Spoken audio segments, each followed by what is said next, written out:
Good morning, algebra class. Today we are continuing with factoring. Today we are factoring a trinomial. And we're going to go over just a few things before I show you a little bit about that. But this is just going to be an introduction.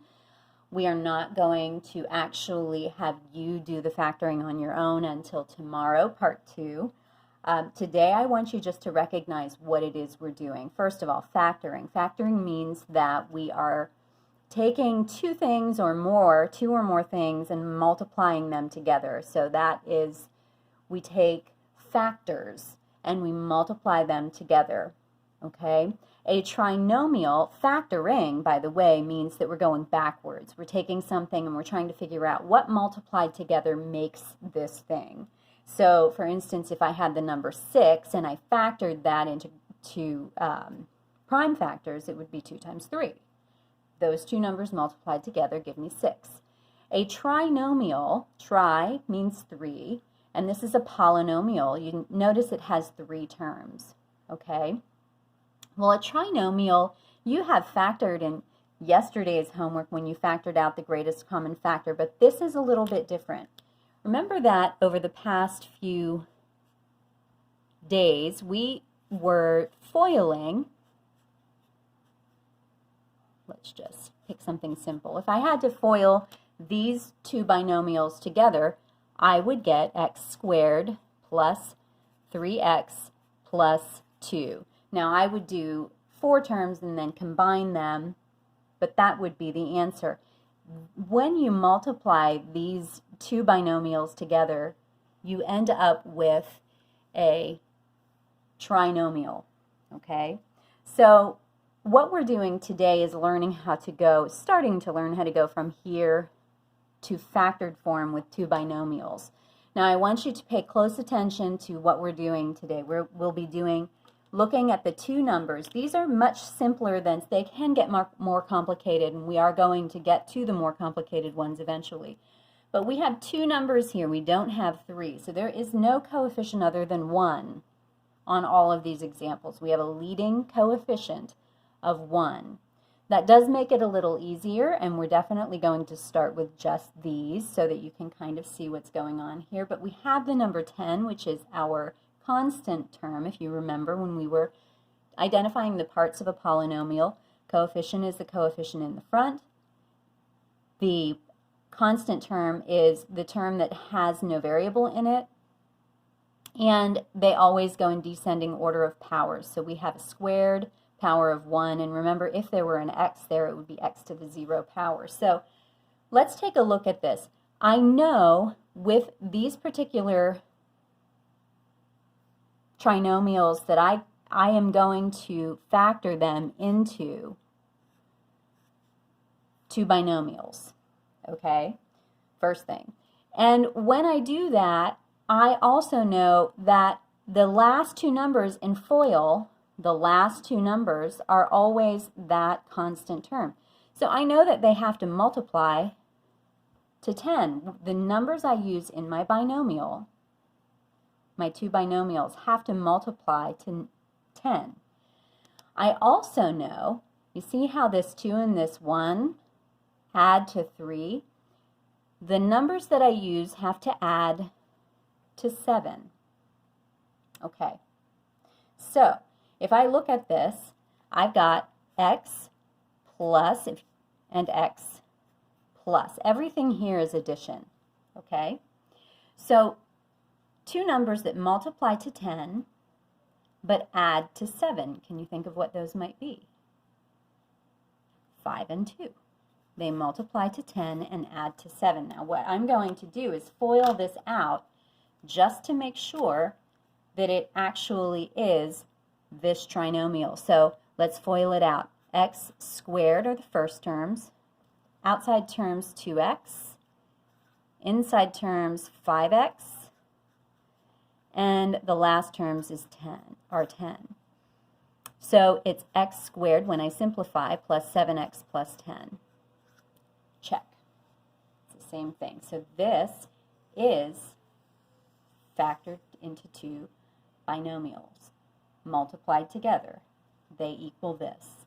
All right, let's take a look at the second one now that you kind of have an idea of what we're doing here. Again, we have a leading coefficient of 1. That's important, and we're going to talk about when that is not true later. But this has a leading coefficient of 1, which kind of makes it easier to do.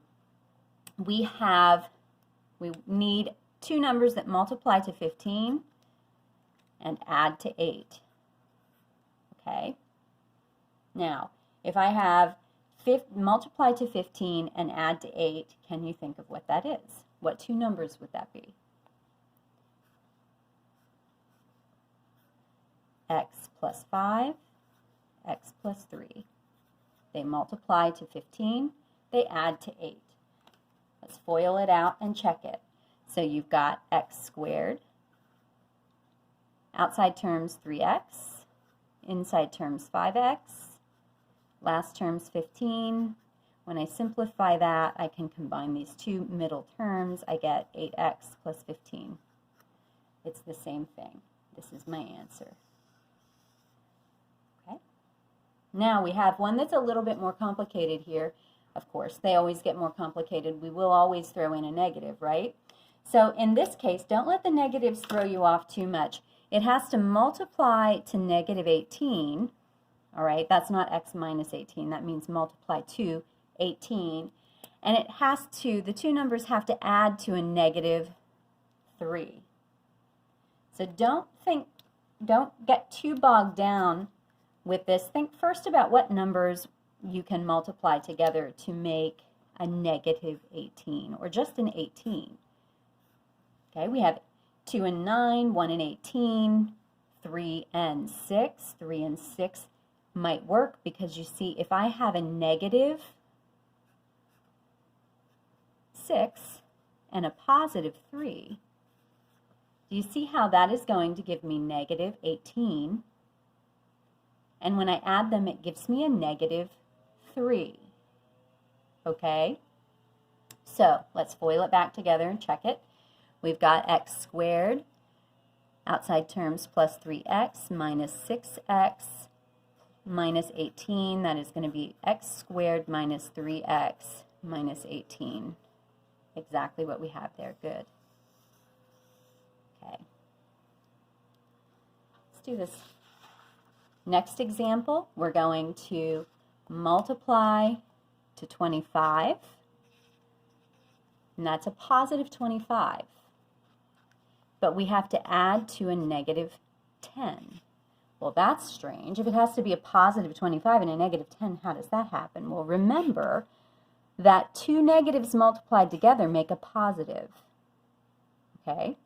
So when we're trying to create two numbers that multiplied together give me 25, I could do 25 and 1, and I can do 5 and 5.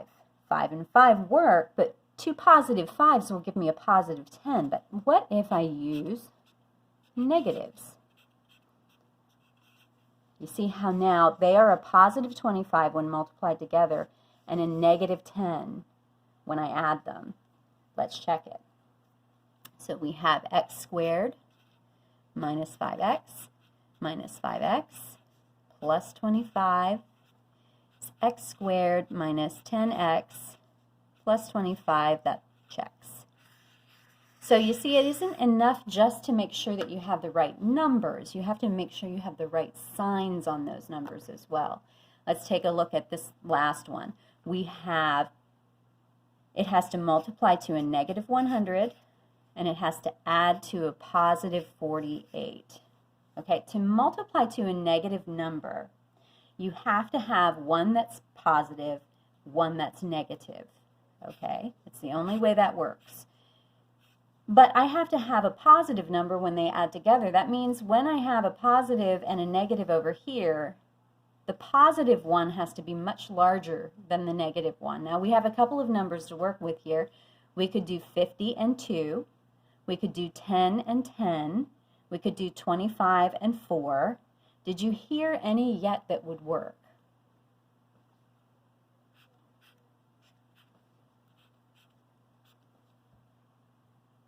Yep, 50 and 2.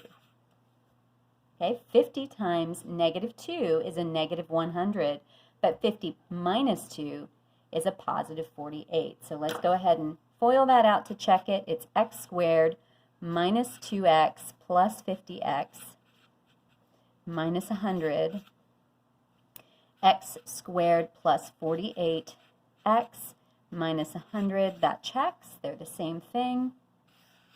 This is my answer. So in tonight's homework, you're going to be asked to identify whether or not the factored form given is actually the trinomial. And the way we figure that out is to just FOIL it out and double check it. But you might be getting good at just looking at them to see whether or not that is true. So as always, let me know if you have any questions, and I'll see you soon.